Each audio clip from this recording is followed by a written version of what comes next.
Hello everyone and welcome to another video. So we're back and doing another small Home Assistant video. So if you watch our previous video, we got our Home Assistant set up and installed on a Raspberry Pi. And now what I'd like to do is I'd like to install an add-on called Samba Share so that I can access the files on the Home Assistant Raspberry Pi from my local PC, which is what you're seeing here. So, to do that, obviously you're going to want to get to the Home Assistant UI. So again, come here to your local URL, right? The homeassistant.local and then colon 8123 for port 8123. And then what I've got right now is my pretty empty Home Assistant bare bones installation right now. So let's go ahead and get the Samba Share add-on, which is going to allow us to access files on that Raspberry Pi. So to do that, let's come here to Settings, Add-ons, and yeah, we're going to need to go to the add-on store down here, and we are going to search for Samba Share. There it is. Okay, so let's click on Samba Share, let's click on Install, and we'll give this a second to complete, and we'll be back in just a second. Oh, actually, here it is. That was actually really quick. Okay, so it's installed now on the Raspberry Pi and running on Home Assistant. Now what we're going to have to do is configure this a little bit.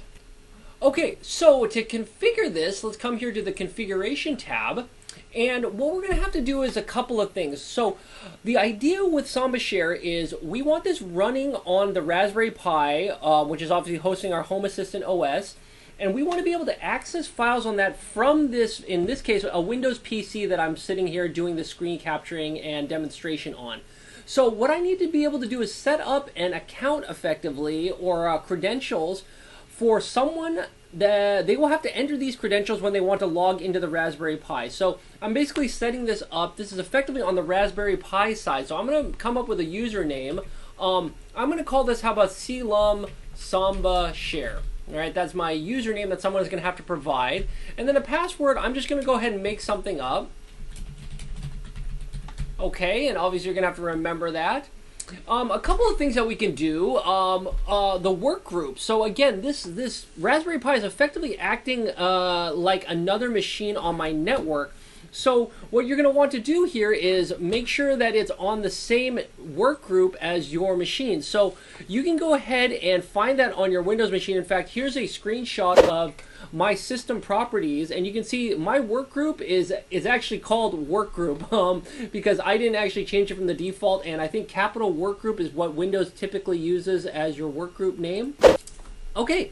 So that is good. Let's keep scrolling down, and actually we need to come all the way down to here. This is where this gets a little bit interesting. We have to go ahead and tell the Raspberry Pi and Home Assistant what IP addresses are allowed to connect to the Raspberry Pi / Home Assistant / Samba Share, and then be able to log in using these credentials that we are discussing up here. So what we need to do is we need to list out, again, like I said, which IP addresses are quote-unquote allowable.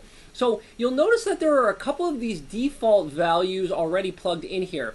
And what these are it's an example IP address using a classless interdomain routing, or CIDR specification. That's what this /8 or this /12 or the /16 means. What this means is, I'll try to explain this as easily as I can. There's obviously a lot of other documentation you can read about CIDR IP addresses, but what this is basically saying is that this /8 means that the first 8 bits of the IP address are going to be specified by this. In this case, it's going to be by 10 right here. So you can think of this as the numbers between the dots, right? Those are a number between 0 and 255, or it's an 8-bit number. So this is an 8-bit number, dot 8 bits, dot 8 bits, dot 8 more bits. So what this /8 says is, it says the first 8 bits have to be what is specified here in this number. So in this case, it has to be 10. But after those first 8 bits are specified, the next whatever bits that are remaining are completely free to be anything you want. So in this case, what this is effectively saying right here is we are going to allow any IP address that is 10 dot I don't care dot I don't care dot I don't care.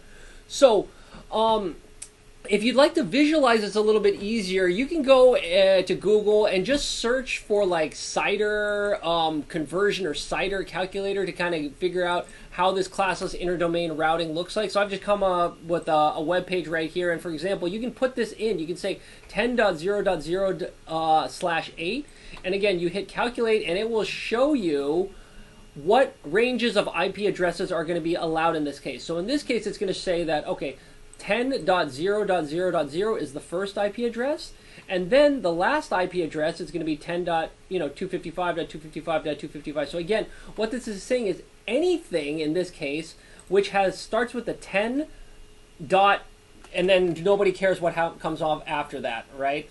It's completely free. All those IP addresses are going to be allowed to connect to the Raspberry Pi /Home Assistant /Samba Share, right? That's what we're doing.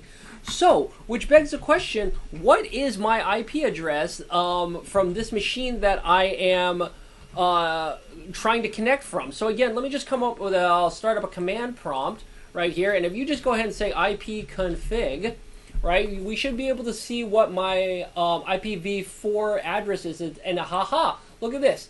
It is in this range because now I'm 10.0.0.80, right? Which clearly falls into this range right here. So this is a long story short of saying this right here should allow this to work. So because we're going to be able to use this right here, this is pretty much all I need. I should be able to delete these. I'm just going to keep them in here for now, but this line right here is going to allow basically my computer right here, and also if my IP address ever changes, right, as long as it is a 10 dot something dot something dot something, we should be okay. So that is good. Let's go ahead and hit save at this point. I believe that's all we need to do. Yeah, okay. So let's go back. Let's come back here to our Samba, and let's go ahead and start this.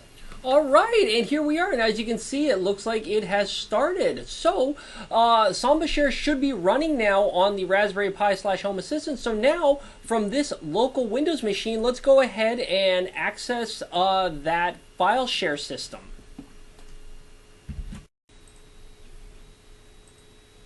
Okay, so in order to do that, we are going to need to know the IP address of the Raspberry Pi that's running Home Assistant. So for mine, I have actually already set mine to have a static IP address so it doesn't change. So I've got a dedicated video talking about how to do that. But just to get the IP address, just to refresh my memory, right, it's coming down here to settings, it is system, and then network. And then we want the IPv4 IP address. And again, yours may look like automatic because most of the time it's set to be a automatic / dynamically allocated IP address. But I have set mine to static, and I have set it so it is 10.0.0.75, and that is not going to change at all, right? That's the whole point of a static IP address, is it's something that is static and doesn't change, and that way I know I can always reach the Raspberry Pi on 10.0.0.75. So, with that information in mind, and combined with the configuration that we set up here on the Samba Share here with the username and password, we should now be able to just go ahead and let's open a Windows File Explorer. Let's come down here to Network, and up here, let's just go //10.0.0.75. Enter, and aha, voila! Look at this. We are now on to the Raspberry Pi, so we should be able to now find whatever we want. You know, the config, what have you, all of this stuff, we should be able to get to it there. And for example, you know, just to go one step even further, a lot of the times you're going to want to access this config folder because you might want the access to these YAML files. So you know what I'm going to do? Let's take this one step further. Let's come here to this PC. Let's map this network drive as, I don't know, how about drive letter, yeah, Z sounds good. And now what we can do is let's go //10.0.0.75/config, and we'll reconnect on sign in. We'll reconnect using different credentials, namely the credentials that we had set up. Let's go ahead and hit finish. Yep, Samba Share. Let's go ahead and put in my credentials and hit remember and click and voila, and aha, look at that, that now got mapped. So now this shows up as a drive on my machine. Here it is, the Z drive. Now I can pretty much now from this Windows PC, I can just come in here, double click, and now I have access to the Home Assistant files that are running on the Raspberry Pi. So there you have it. I think we've got Samba Share set up, and we can now use this to transfer files back and forth quite easily to the Raspberry Pi. So again, you either map the network drive, or just to refresh your memory, you come down here to network and then just put in your //10. Yeah, here we go, our static IP address. And now, for example, we could drop a whole bunch of files easily, copy paste them into here or anywhere that we need to put files. So there you have it. I think this was hopefully a quick and easy video showing how to install and get Samba Share running on your Raspberry Pi for Home Assistant. So hope you enjoyed the video, and I hope I'll catch you at a future discussion. So I think I'll sign off. Talk to you later. Bye.